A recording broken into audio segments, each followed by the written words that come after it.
might do it. My parents' muted voices, the fogged-out faces. That was 10 years ago. No friend ever came. My parents never came back. Remembering that makes me laugh at myself. What kind of a pathetic idiot waits on the same corner every day from 5 to 5:30 for their whole life? Or at least 10 years of it? The biggest idiot in the world. This was the last, very, very last time. Part 1. Chapter 1. 5:12. Splat! I winced and jerked as something wet and gushy exploded on the wall right next to my head. Ick! I wiped rotten onion off my forehead, its sharp, rancid odor making my nostrils twitch and my eyes tear up. Oh, god damn it, not today. Instinctively, I dropped into a crouch just as a bullet ricocheted off the wall where my head had been. I immediately straightened, eyes easily finding Tony Two-Toes and Rachelli. "This is our corner, bitch," Rachelli said. "You keep trespassing." "Yeah, girls are annoying like that, right?" I asked, sounding bored. Whoosh! Tony Two-Toes swung his gun butt right at my head with enough force to crack my skull, if he'd managed to make contact.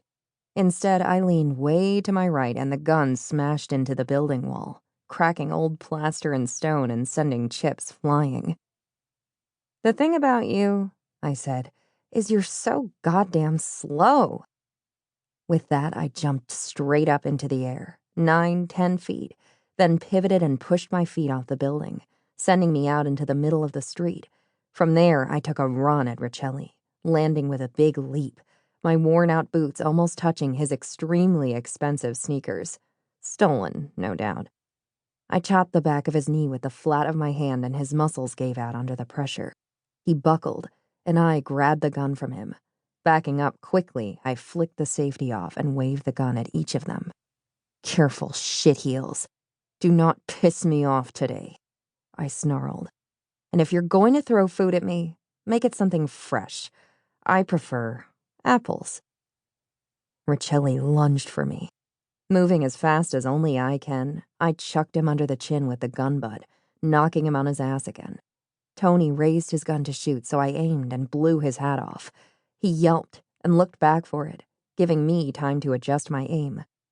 "Sorry, Tony," I said, right before I shot his gun out of his hand. "I don't think he can be trusted with that." This time he screamed, looking at his hand, which was running red. The gun lay on the concrete, surrounded by bright red drops that almost looked like rain, except they weren't. Charging him, I kicked his gun off the pavement and down a sewer grate while he held his hand and screamed at me. "I didn't make you Tony One Finger, did I?" I asked.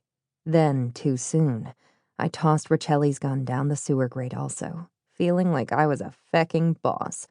Tony took advantage of that to roar and punch me in the jaw, snapping my head sideways. Tendons in my neck cracked, and there were black spots in my vision. I didn't have time to get out of the way when he pulled his arm back to hit me again.